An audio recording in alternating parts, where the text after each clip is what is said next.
Hello guys, இந்த வீடியோவில் நம்ம டிஸ்கஸ் பண்ண போகிறோம்னு பார்த்தீங்கன்னா, நம்ம சச்சின் படம் வந்து ரீலீஸ் ஆக போகிறது எல்லாருக்குமே தெரியும். இதில் இப்போ வந்து அந்த ப்ரொடக்ஷன் கம்பெனி வந்து அஃபிஷியலாக ஒரு நியூ போஸ்டர் லான்ச் பண்ணியிருக்காங்க. இந்த நியூ போஸ்டரோட ரியாக்ஷனும் அதே மாதிரி இந்த படம் ஏன் வந்து இப்போ வந்து ஃபேன்ஸ் எக்ஸ்பெக்டேஷனாக வந்து இன்க்ரீஸ் ஆயிருக்குன்னு சொல்லிட்டு இந்த ரெண்டு விஷயத்தை இந்த வீடியோ நம்ம டீட்டெயிலாக டிஸ்கஸ் பண்ணுவோம். அதுக்கு மேலே நீங்கள் இந்த சேனல் புதுசாக இருந்தால் இந்த சேனலை சப்ஸ்கிரைப் பண்ணி பெல் ஐக்கனோட கிளிக் பண்ணி வச்சுக்கோங்க. வாங்க நம்ம வீடியோக்குள்ளே போகலாம். நம்ம சச்சின் வந்து நம்மளோட விஜயோட கெரியரில் ஒன் ஆஃப் த பெஸ்ட் மூவின்னு சொல்லலாம். அந்தளவுக்கு ஒரு வேறு லெவல் சச்சினாக நம்ம பார்த்துருப்போம். நம்ம விஜயை ஒரு என்ஜாயபுளான ஒரு கேரக்டரில் ஒரு வேறு லெவல் ஒரு ஃபன் என்டர்டெயின்மெண்ட்டோட ஒரு காலேஜ் பாயாக வந்து அவர் நடிச்சிருப்பார். குறிப்பாக அந்த படத்தில் உள்ள டைலாக்கும் சரி, அதே மாதிரி காமெடி டைமிங்கும் ஒரு பக்காவாக சூட் ஆகிருக்கும். நம்ம வடிவேலுக்கும் இவருக்குமான ஒரு கான்வர்சேஷனே வந்து சூப்பராக கொண்டு வந்திருப்பாங்க. இப்போ இந்த படத்தை வந்து ரீரிலீஸ் வந்து பண்ண போகிறாங்க. ஏப்ரல் மாதம் 19ஆம் தேதி வந்து இந்த படத்தை வந்து ரிலீஸ் பண்ண போகிறாங்க. அதை முன்னிட்டு இப்போ வந்து ஒரு போஸ்டர் லான்ச் பண்ணியிருக்காங்க. இந்த போஸ்டரில் வந்து நம்மளோட தலைவரான நம்மளோட விஜய் அவர்கள் வந்து ஒரு பைக்கில் உட்காந்துட்டு அந்த ஜாக்கெட்டோடு இருக்கிற மாதிரியான ஒரு போஸ்டராக இருக்குது.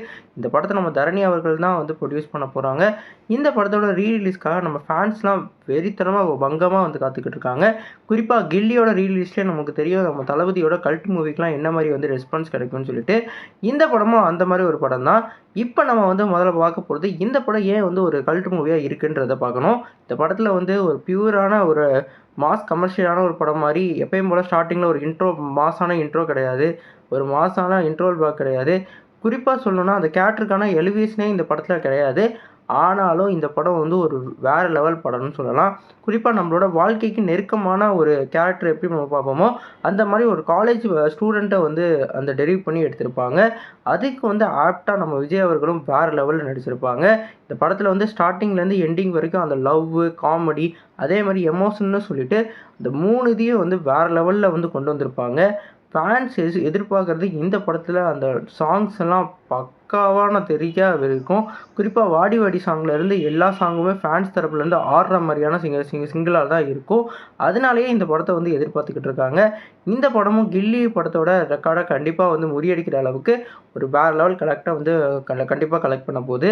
விஜய் அவர்களோட கடைசி படம் வந்து இப்போ தான் பொங்கலுக்கு வந்து அடுத்த வருஷம் ரிலீஸ் ஆக போகிறதா அப்டேட் கொடுத்துருந்தாங்க. அதனால் இந்த வருஷம் எந்த படமும் அவருக்கு வந்து ரிலீஸ் ஆக போகிறதில்ல.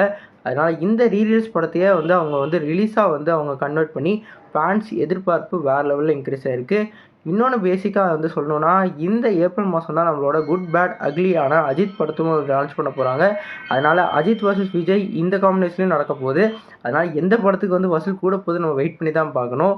இந்த படத்துக்கு இவ்வளோ தான் எதிர்பார்ப்பு அப்படின்னு சொல்லிட்டு சொல்ல முடியாது. ஃபேன்ஸோட ஷோக்கு அப்புறம் தான் இந்த படத்துக்கு வந்து எக்ஸ்பெக்டேஷன் கிளம்ப போகுது. குறிப்பாக வந்து இந்த சாங்ஸு எல்லாமே இன்ஸ்டாவில் ட்ரெண்டிங் ஆக போகுதுன்னு தான் சொல்லணும். கண்டிப்பாக இந்த படம் ஒரு வேறு லெவல் சம்பவம் பண்ணும். நீங்கள் இந்த சேனலுக்கு புதுசாக இருந்தால் இந்த சேனலை சப்ஸ்கிரைப் பண்ணி பெல் ஐக்கானை கிளிக் பண்ணிக்கோங்க. இந்த படத்துக்கு எவ்வளோ வைக்கிறாங்க கமெண்ட் பண்ணுங்கள். இந்த சேனலை சப்ஸ்கிரைப் பண்ணுங்கள். நன்றி.